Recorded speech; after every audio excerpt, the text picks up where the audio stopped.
Recording by Yadav Studio, Janakpur Dham, Nepal.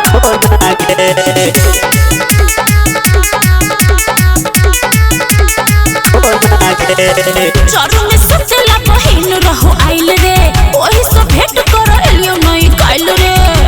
साचो कहै छै रे, चोरू में सुतला बहिन रहो आइल रे, ओही से भेंट कर एलियो नहीं काइल रे। चोरू में सुतला बहिन रहो आइल रे, ओही से भेंट कर एलियो नहीं काइल रे। नखरा तू हमारा देखो ना गए, देखो ना गए, देखो ना गए, लेना माई लगा क्रिया खो ना गए, अपना भाई लगा क्रिया खो ना गए, अपना माई लगा क्रिया खो ना गए। चोरू में सुतला बहिन रहो आइल रे, ओही से भेंट कर एलियो नहीं काइल रे। नखरा तू हमारा देखो ना गए, देखो ना गए, देखो ना गए, लेना माई लगा क्रिया खो ना गए, अपना भाई लगा क्रिया खो ना गए, अपना माई लगा क्रिया खो ना गए। माई लगा क्रिया खो ना गए, खो ना गए, अपना भाई लगा क्रिया खो ना गए, अपना माई लगा क्रिया खो ना गए। हट दूर वन जो छोरी हमरा नहीं बजो, आरो नहीं कर दिमाग ढक दे। सच कहै छियो आज छोरा ना नहीं बाज करले तू हमरा पसंद करे। हट दूर वन जो छोरी हमरा नहीं बजो, आरो कर नहीं दिमाग ढक दे।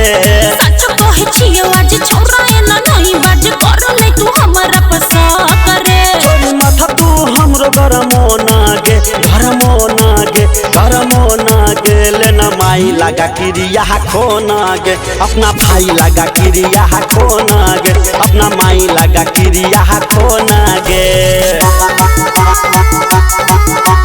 माई लगा क्रिया खो ना गे,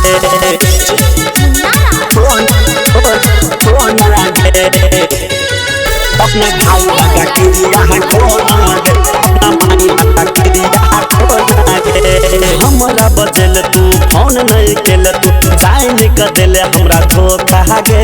छोट करनी तू मन बिजली है सब धन पाई है दोबारा जब मौका रे, मौका रे, मौका रे। हमरा बजल तू फोन नहीं केल, तू जान कर दिल हमरा धोखा गे।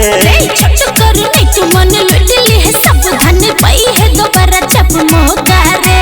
चल बोल हमके तू नहीं सिखाई है गे, सिखाई है गे, सिखाई है गे, लेना माई लगा क्रिया खो ना गे, अपना भाई लगा क्रिया खो ना गे, अपना माई लगा क्रिया खो ना गे, खो ना गे।